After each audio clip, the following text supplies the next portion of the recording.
So you welcome to Goa. Thank you. It's a hometown, right? Absolutely. Yes. How does it feel like being here? It's good to be back. And so many security and safety people, so very safe today. I feel safe, yeah. Surbhi, over to you. So, first of all, welcome, Luke. So, we'll not waste time, and everybody wants to hear from Luke what exactly is integrative lifestyle. So I think today when we look at our country in India, which are the 3 top leading diseases? Anyone? Cancer. Diabetes. So diabetes, cardiovascular and cancer. We lead the world. It used to be the US and China before, but now India leads the world.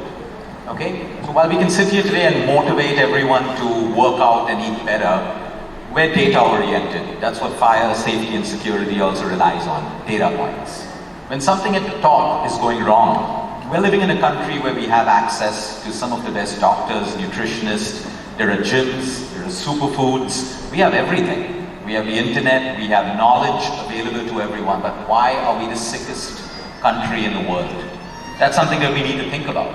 Because everyone sitting out here today, we work, we have a job, we make a livelihood, we have family. Okay, does it have to end with suffering? We're all gonna die. Let's get that out of the picture. From the time you're born, the process of dying begins. How that process happens is up to us, in most cases. It doesn't have to be that way. We don't have to sacrifice today for a future that involves sickness and suffering. So we are in a country that loves to see symptoms. You have a headache, you pop a pill. You have diabetes, you take a medication. You should take your medication. You should take it. But the very fact that you have diabetes, what caused it? What are you doing to address the root cause of your problem? You have gas and acidity every day, you take an antacid, you can buy it over the counter. You treat yourself.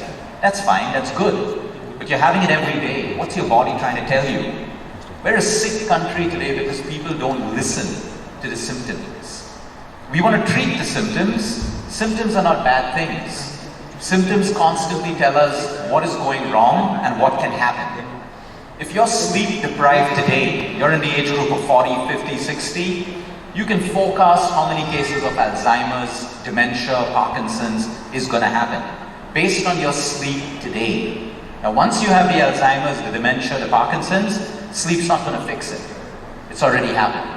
If you have diabetes today, how can you use the next 1-2 years to reverse your type 2 diabetes completely? Is it reversible? 100% yes. Thyroid. Why do you have to live a lifetime with thyroid? 5% of the people who have thyroid may have to live on medication. The balance 95%. By changing lifestyle, they enable the thyroid gland to work better. Heart disease.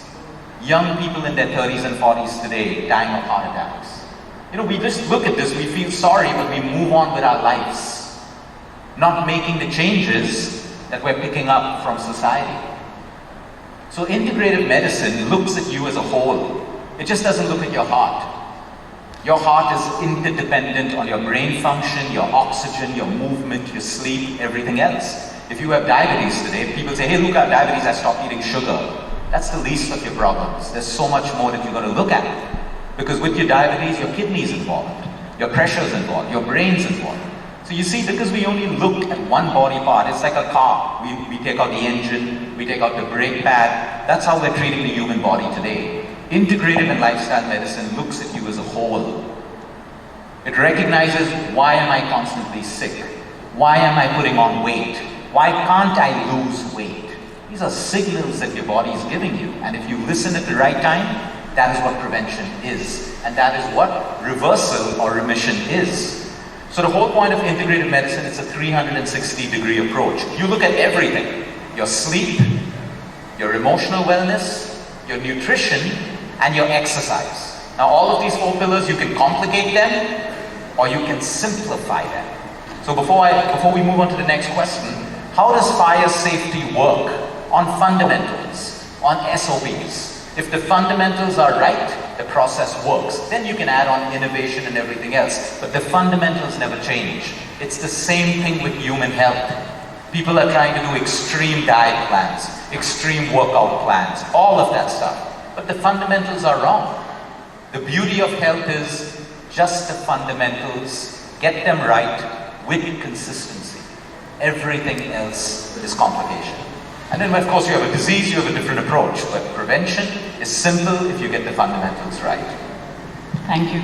So Luke, I like what you just mentioned, that typically when we talk about fitness, people generally hear us, they don't listen to us. Is that your experience also? Yeah, it's experience because human beings take health for granted. Yeah, It's very simple. Okay, today I'll wake up tomorrow and live, hopefully. Let me just sustain this pain that I have. I'm putting on weight, I can see it, but my work's more important. My lifestyle is more important. And so we don't listen because we take it for granted. Like in fire and safety, you can't take it for granted because there'll be a disaster. Yeah, also Luke, you keep mentioning this very often. I see that you say that the human body is very intelligent and is capable of self-healing. And to that you relate your four pillars of that foundation that you talk about. Can you just emphasize more? Why do you say that the human body is intelligent and capable of self-curing with that four foundation of the which you just spoke about? Okay, we should all remember that we were born from an embryo. For the time that you were in your mother's womb, 0 to 9 months, the only intelligence that built you was one that has absolutely no human intervention. Always remember that. What happened in the womb, you could not intervene with that function at all. That intelligence that built you from an embryo to a young baby, your entire brain, eyes, skin, skeleton, that intelligence is within you today. It's within all of us. The fact that you're here, even if you have a disease, there is an intelligence in you. Why is it not performing its function? Because we've come in the way. The four pillars that we talk about, which are the four fundamentals, either we're not eating the right food. So if you're not eating the right food, you're feeding disease. I don't have a diet plan for everyone here. I just have one suggestion.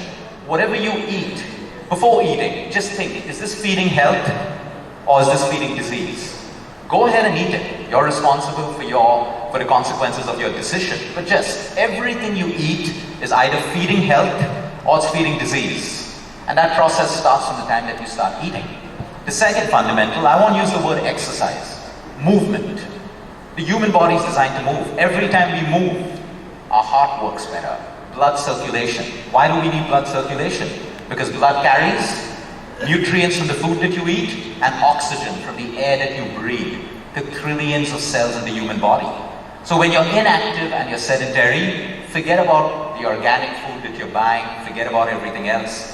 You don't have circulation to reach trillions of cells. So certain cells start to die. We get insulin resistant. We start putting on weight. We start accumulating plaque in our arteries. We start decreasing brain function. So that is the second pillar, which is movement. You may not exercise, that's fine, but can you be active during the day? Everyone talks about 10,000 steps. There's no magic in 10,000 steps, but it's a great benchmark. Because if you achieve 10,000 steps, it means you've been active. Doesn't matter if you can do a 1-hour gym workout or a 1-hour workout, but you've been active. And sometimes that's more important than your 1-hour workout. Because you can do a 1-hour workout and you can be sedentary for the next 10 to 12 hours. Doesn't work. The third vertical is sleep. When you were an infant, you slept for 14 to 15 to 16, growing right now. But because my immune system is smart and trained, it can recognize the cancer cell and diffuse it.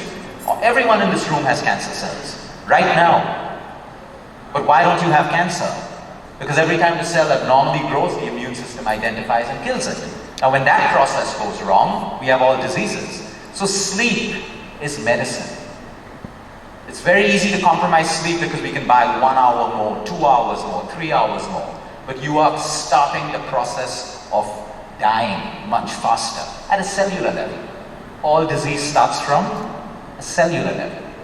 And the fourth is your emotional wellness. I'm not here to preach about happiness. I think everyone in the world is just too busy trying to pursue happiness. And yet people struggle. You can't chase happiness. You can't pursue happiness. You've got to change that in your mind. That's why everyone's stressed. Oh, I couldn't find happiness today. I'm depressed now. I need to do something. Maybe I'll drink more. Maybe I'll smoke more. Maybe I'll shop more. Maybe I'll work more. Because you're chasing the wrong thing. Happiness is not something that you can chase. But what you can chase is meaning. And when you have meaning in your life, automatically it becomes every emotion to deal with happiness. So we talk about emotional wellness. I will explain stress and the impact to you in less than 2 minutes. And that's all I ever want you to remember about stress. Because everyone has it. I'm going to tell you how stress makes you sick, how it causes cancer, how it makes you put on weight, how it makes you lose weight. The human body is resilient. We can withstand a lot of stress. We have stress, we can handle it, the stress is over, we're back to normal. The problem is with chronic stress. When we wake up stressed, we're stressed throughout the day, we go to sleep stressed, and now because we're stressed, we can't sleep. And because we can't sleep, we wake up stressed and tired, and who feels like eating an apple when you're sleep deprived and stressed? No, we want cookies, we want chocolates, we want sugar, because that's the quickest form of energy to the human brain and body. So we crave that. But when you've had a night of great sleep, you find that your eating habits are better the next day. So what happens when a human being gets stressed? We have two hormones, cortisol, adrenaline. They shoot right up. Great. Very good for us. It increases your heart rate, blood sugar levels, cholesterol, to prepare us for the stress. A firefighter going into action needs cortisol and adrenaline to perform the function with mental agility and physical strength. That is good stress. Now the fire is over, your cortisol and adrenaline comes back down again. You move to the parasympathetic nervous system. The human body and brain realizes that it's over. The event is over. Your heart rate comes down, your blood sugar levels come down, your cholesterol comes down, everything is fine. This is a perfectly working human body. Now the problem is, when cortisol and adrenaline goes up, and it stays up, because you woke up stressed, now you have a stressful meeting, now you're in traffic, now you have a relationship issue, now you have a health problem. So cortisol and adrenaline doesn't come down. What does that signal in the human body? Heart rate stays up, high blood pressure. Blood sugar levels stay up, eventual pre-diabetes or diabetes. Your hormones, estrogen goes up in a woman and a man, leading to weight gain and hormonal problems. Testosterone drops, loss of muscle, loss of libido, loss of energy. This is how intelligent the human body is. Your body doesn't know what the stress is. It functions on communication of cortisol and adrenaline. But that's not a problem. We're living in a real world of stress. How do you change that in a minute? If everyone is stressed right now, how can you change and drop cortisol and adrenaline in less than a minute? Your breath. You slow down your inhale, you slow down your exhale, and you send a message to your brain and body that everything's okay. So cortisol comes down, adrenaline comes down. You still have the problem there, but you're focusing on slow, deep breathing, which is why pranayama is so important, which is why exercise is important, because we breathe. And that's how you bring down cortisol and adrenaline. So any stress in your life, whether it comes from your wife, your husband, your kid, your partner, your boss, whatever, it's moving cortisol and adrenaline high. How soon you can bring it down is your win against chronic stress that causes disease. So these are the 4 pillars that come into balance with the intelligence of the human body. We've not spoken about a diet, we've not spoken about a gym, we've not spoken about sleeping pills, we've not spoken about 1 hour of meditation. We've spoken about the fundamentals. Oh, coming back to sleep, brilliant. Luke, you spoke about sleep. Yesterday, we had a drink session out there. Met a couple of my friends who were drinking, and there was one interesting conversation I had with someone. He said, I'm like a German. I said, why are you like a German? He said, even if I drink till 3 o'clock in the morning, I'll wake up at 5 o'clock. Mm-hmm. So my question is, how much, what amount of sleep does one need every day? Why? Because somebody says, even Modi sleeps for 4 hours, somebody says, I need 8 hours. So what exactly is the amount of sleep somebody needs? So we need to change the way we think. There is no enough amount of hours of sleep that you need. The question you need to ask yourself is, when you wake up in the morning, do I feel rested and ready to start my day? Or do I feel I need more sleep, I need coffee to start my day? Nothing wrong with coffee, but if you need coffee to start your day, you're sleep deprived. Every human body is different in this room. Everyone may not need 7 hours. Some may need 5, some may need 8. I'll give you an example. A lot of people sleep 9 hours, but they're still tired. Some people sleep 5 hours, but they're energetic. It is the quality of sleep that matters. We go through cycles. You need to reach a particular depth when you sleep. That's where the magic happens. So if you're a light sleeper, you can wake up tired. If If you're a long sleeper, you can wake up tired. You need to find out what works for you. We all operate with a circadian rhythm, light and dark. That controls the quality of your sleep. The time that you sleep every night. How much of screen time you have that suppresses melatonin before you sleep. Do you wake up with the sunrise, before the sunrise, or after the sunrise? Will also determine how well you sleep the next night. So there is no right or wrong answer. For your friend, he cannot be German because biologically he's Indian and their diet parameters will be different. But the whole point is, never let anyone shame you into sleeping 7 to 8 hours. Ask yourself, how many of you woke up today? Okay, today is probably not the best because you had a party last night. But once you get back home, if you wake up feeling rested, that sleep was enough for you. And it can change every day. Today, if you have a long day, you use a lot of mental power, your body may ask you for more sleep. If you've had a light day, you may wake up much quicker. But check in with yourself. Your body is always telling you what is right for you. Rested, start your day, your sleep was enough. Tired, sleep deprived, you want to fix it the next night. So, Luke, you spoke about sleep. I have one related question. People, look at their screens before they sleep. The first thing they see in the morning is their screen. So how does it impact sleep, and what is a good quality sleep, and how can somebody fix the sleep and feel rested in the morning? So, see, I'm not here to tell you that you shouldn't look at your screens before bed. Let me tell you what's happening when you look at your screen before bed. You have blue light from the phone in darkness, or even if you put your lights on. That suppresses melatonin. What is the function of melatonin? To put you to sleep. So when you suppress a hormone that is designed to put you to sleep, you may say, oh, I can look at my screen and fall asleep. What is the quality of that sleep? Secondly, melatonin isn't just used for sleep. Today, melatonin is medically categorized as an anti-cancer vaccine. Let me explain that. The more melatonin you have in your body, once it puts you to sleep, melatonin has a job of moving around your body to identify proliferating cells. What are proliferating cells? Possible cancer cells, cells that can destroy your heart, your brain, your kidney, your liver. So you see the beauty of what happens, the intelligence of what happens when you sleep. So if I'm suppressing melatonin, I'm not just spoiling my sleep, I'm actually weakening my immune system's ability. That's why people fall sick when they're sleep deprived. So it's a very simple rule. 30 minutes, try it for a week. Okay, be on the screen as much as you want during the day, but 30 minutes to an hour before you sleep, have that cutoff time. Now, that's going to be easy for you if you know what to do in the 1 hour without your screen. So plan something. You're going to read, talk to your partner, whatever it is, make love, speak to your children, plan your next day, but have a plan in place. If you don't have a plan in place, by default. And do this for a week. You are going to see the change in the quality of your sleep automatically. Let me move to wake up time as well. The same thing. When you wake up in the morning, do not put your phone on for at least an hour. I'll tell you why again. First, you've got to connect with natural light outside. So I'm not saying you even have to go out. Just open your window and look at the sky, look at a tree, look at the sun, whatever it is. Because when you look at natural light, you reset your circadian rhythm for the next 12 hours when you sleep again.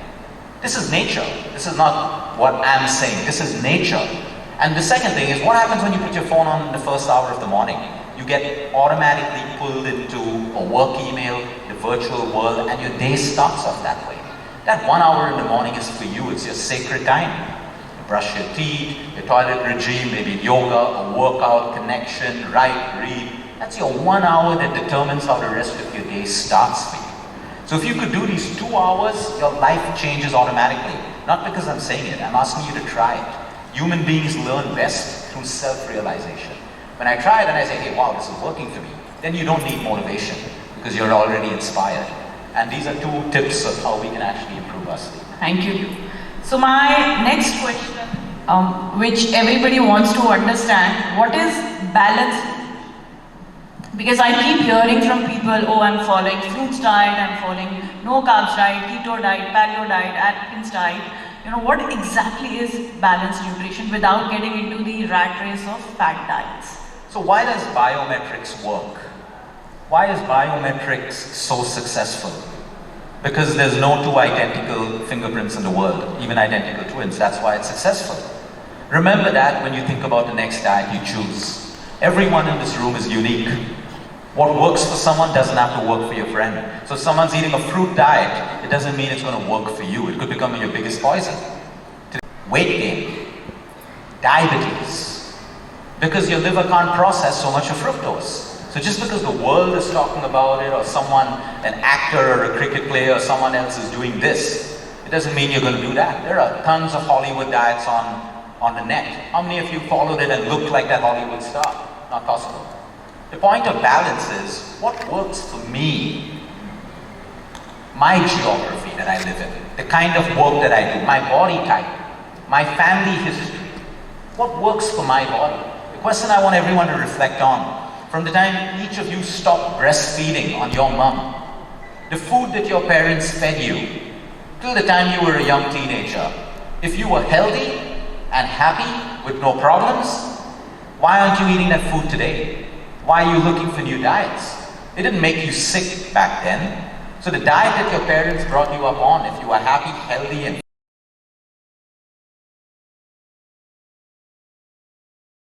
sick as a child and you now make dietary changes, that's different.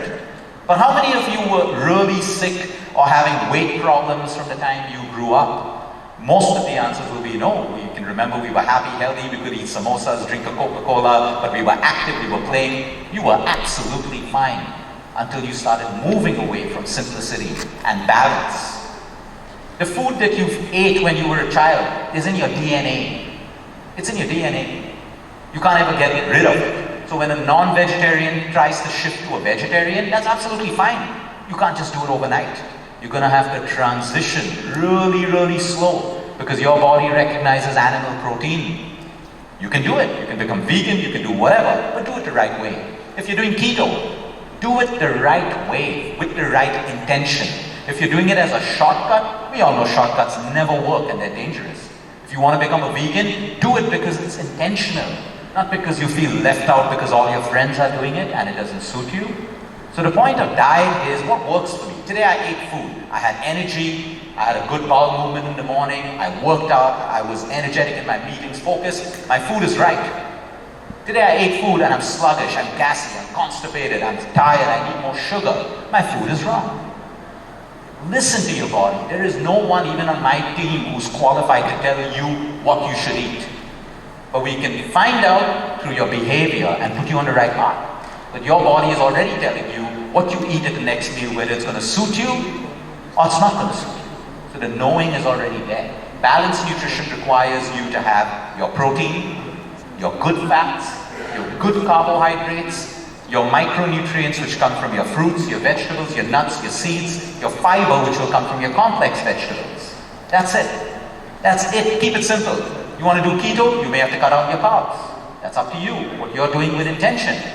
But when you look at your plate, if your plate doesn't look like a rainbow, it doesn't have colors, it was not a nutritious meal for you. You need colors for your gut. Your gut controls your immune system, your brain, everything. So if you don't have colors, you are nutritionally deprived. You can say, oh, I'm taking a multivitamin. Doesn't cut it. It can help, but it's not a replacement. Your portions, when it comes to balanced, you know what? We can eat ice cream and not get fat. We can eat ice cream and not get diabetes. The problem is when we overeat it and we consistently eat it. When you take out a glass of stomach acid from your stomach, you can disintegrate a razor blade in stomach acid. What's an ice cream? What's a piece of chocolate? Think about it. When I'm overeating, undertraining, sleep deprived, stressed out, that's when that extra food becomes disaster for you. So balance is, everything in the right quantity at the right time and what the human body requires for survival. Okay, last question before we take some questions from the audience. Luke, I come to your gym reset in Bombay and I see something very, the inertia towards workouts. So we all know that we all need to be fit, we need to eat the right food, we need to have the right sleep. And I love the word emotional detox. Beautiful word I thought you used in one of your speeches. So my question is, always I've seen this, the first week of January you have so many members joining the gym. And by the middle of the month everybody disappeared. So what is the reason people know that fitness is so important and so vital and it's mission critical for them and yet they don't take it seriously? That's a great question. So number one, that's where the gym model is very effective, because we know people will give us a lot of money in the first 7 days and never come back, so we can sell them memberships. That's an international model that works for most people. No, this is a great question that you asked. You see, too many people in the world today are dependent on motivation. We don't need motivation. Motivation has a willpower. It has a shelf life. Willpower has a shelf life. I'm going 40 days of sugar. Why? For what? Why do you want to fight your willpower? Is it necessary? You see, motivation is for people, and I don't say this in a disrespectful way. Motivation is for people who have not yet decided to commit to their goals. When you decide to commit to your goal, you don't need motivation. You're inspired. There's a huge difference between motivation and inspiration. Let me give you an example, okay? If Mr. Pramod gives each and every one of you a Rolex watch today, do you need to be motivated to look after it? No. I'll tell you why. Because you've assigned it value. What you assign value in life, you don't need to be motivated to look after. How many of you have to be motivated to look after your kids? No, you don't have to be motivated to look after your kids. Why? Value. You've assigned value to them. Anything you assign value to, you're inspired to look after it. So the people who cannot keep up with commitment for a little bit of exercise, eating right, we're not talking extremes. They've not yet decided that this is important to them. So instead of motivation, you need to now decide today, if all of you are successful at your business, why? You've assigned value to it. If you can take that same value and now assign it to 30 minutes of exercise, getting at least 5 out of 7 days right with your eating, getting 5 out of 7 days right with your sleep, doing at least a 15-minute practice to relax in your mind and in your heart every day, you've assigned value to the human body. You no longer need motivation. And that's what happens, because the whole 1st of this January resolution, it's become a fad. Everyone writes it down, they'll buy a new diary, they'll post it on Instagram. 7 days out, the motivation doesn't last because you've not assigned value to your health. And that is the important thing today. What I want to leave all of you with is just assign value. Forget about if milk is good for you or bad for you, all of that stuff. No, just assign value to your health so that you commit that enough is enough. There are little things that I can do starting today, and that's all you got to do to take your health forward. Okay, so we're going to open to audience questions. I have one question. We can lose weight everywhere except on our stomach. So what do we do for that? That's actually a very, very good question. So when people say I can't lose weight in my stomach, I'm working out, I'm doing everything else, there's no problem with your exercise and diet. It's with your hormones. It's with your hormones. I'll tell you what, most of that fat that you can't lose is estrogen in men and women. Estrogen starts to store in your midriff area and your belly area, signaling to you right now that you have a hormonal imbalance. More exercise will actually be a problem for you. Less exercise will be a problem. Hormonally, everything is controlled in the human body. What is a hormone? It's a chemical messenger. So right now, if I have a lot of belly fat, my messaging is broken down. I have less testosterone. If I have more belly fat, I have less testosterone. How do I boost my testosterone? So now my belly fat reduces because my estrogen comes down. So today, one is belly fat, and you look at all the cancers, whether it's prostate for men, which is something that must be considered because their numbers are growing more and more, and women, ER-positive breast cancers. These are estrogen-driven cancers. So we have to understand that a better diet plan may not help you, but a focus on your hormonal balance will definitely help you sort out most belly fat issues. Wow, beautiful. Any questions, please? Thank you. Audience, any questions anybody would like to ask? Yeah, very nice. I really understand many more things from you. You know, today we talk about good food, good habits. Like, I would say like, vegan to, you see, mother milk is the best. Why should you take cow milk? You know, that is meant for cow's child, and mother milk is meant for me. Similarly, we talk about refined food, and people say don't take wheat, don't take rice, don't take, all these food products, and you become absolutely organic, like vegan life. And probably all those refined things are killing me. And what do you say about changing habits from wheat and rice to millets, and or to be absolutely vegetarian in terms of only take fruit and vegetables and juices and not go into the cereals? So this is I would like to understand, so that can we really able to change our habits? Because when we go anywhere, we take tea, we take drink, we take other things put together, then the milk products, cheese and the butter and other things, and that probably in today's latest understanding, people say that you become absolutely vegan and also vegetarian and fruit eater. So just So who highlight. are these people? Who are these people who keep saying all these things? You know, generally it happens, you know, I've been watching people around, and they are, and more people who are more intelligent, they say we are the intellect, and they started looking. So you have to listen to the intelligence of your body. Does wheat suit you? Does wheat suit you when you eat it? Do you have bloating? Do you have gas? Do you have constipation? If no, it suits you. Does rice suit you?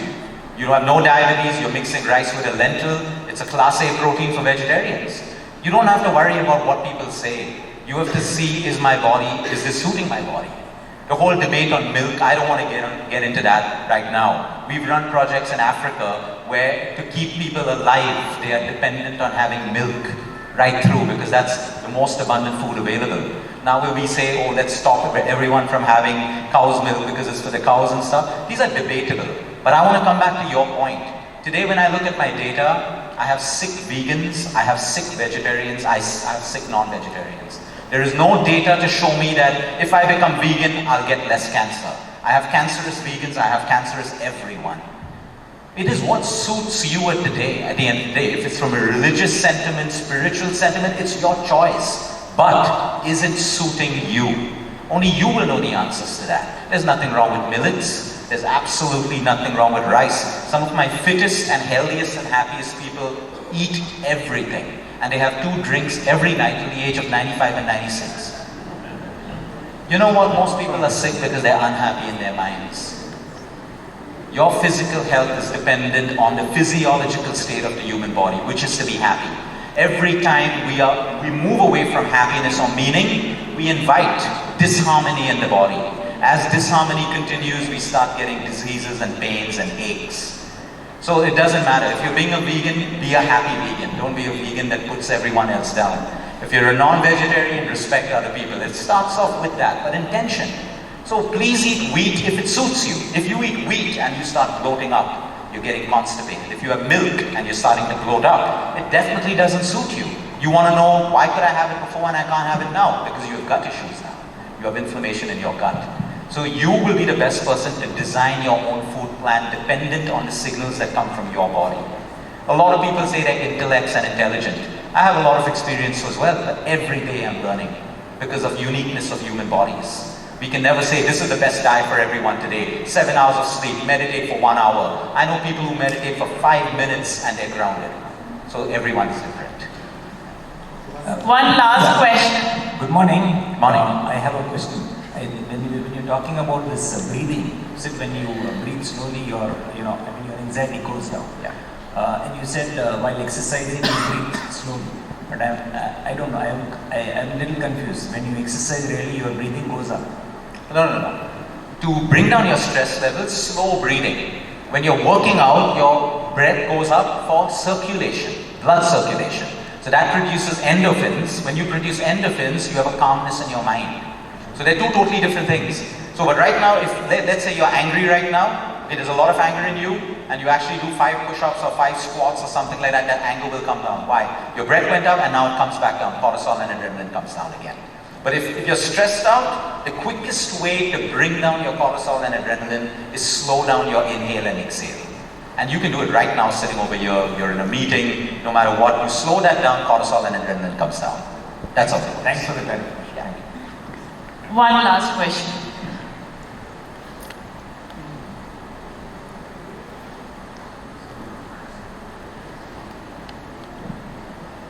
Hi, I would just like to clarify from you, because you've been talking about intermittent fasting and it's a very in word right now. So during this conversation, I would just like to know more.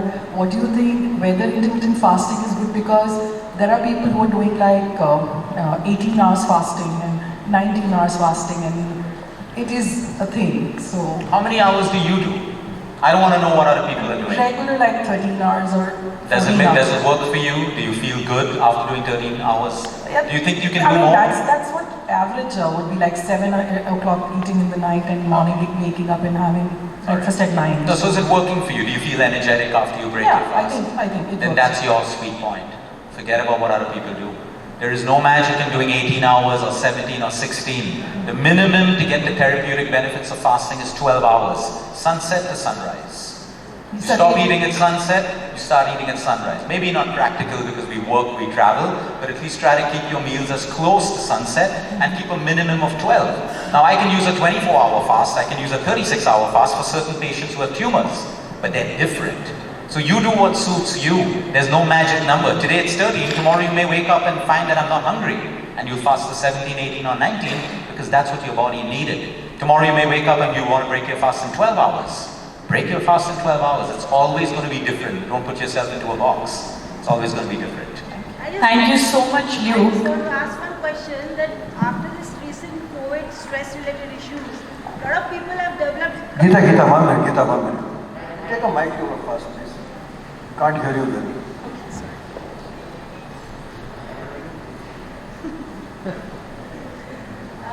After this recent COVID pandemic, a lot of people have developed COVID-related health issues or complications later on.